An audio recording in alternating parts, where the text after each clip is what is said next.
Okay, so next we are going to talk about the Inkless prints that we offer. So in the bereavement cabinet here in the PICU, in this purple little binder, we have different kinds of Inkless white paper. Typically we use the butterfly paper. There's teal or purple depending on the gender of the child or the family's preference on what they'd want. So for the sake of the training, we will just do this teal one. So it's important to have a firm surface underneath. That's an accident. And so we're gonna have these in the cabinet too. The InfaPrint wipes are also housed in our NICU. So if you're really in a pickle and you need them, you can grab them from the NICU. And so what's important here is you really wanna lather the hand. You wanna see the grease. You wanna go on the sides of the fingers, the tip of the fingers, because if you think about the imprint, you want every little corner. This makes sure you see every fine line on the patient's hand.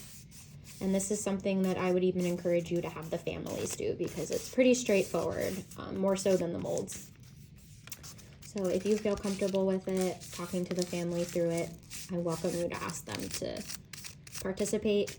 If the patient is either cold or very sweaty, you may need less or more, but I find that 2 ensures that you get the best kind of print, especially if it looks this filmy.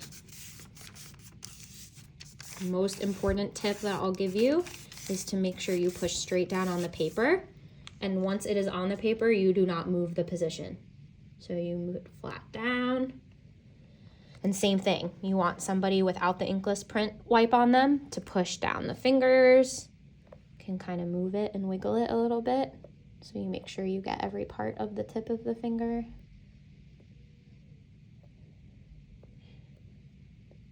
And then the sides of the hands. And then when it's time to lift up, this is the trick. You want to lift straight up. So you can either have somebody hold this down or pull it away from the patient, or you can pull the patient's hand away depending on what's safest and best for their body at the time. And straight pull it up. So what's really important with these is as much as you want to give them to the family right away, these actually have to be laminated to preserve the print. Otherwise they fade with time and become orange and they disappear, and that is not something we want.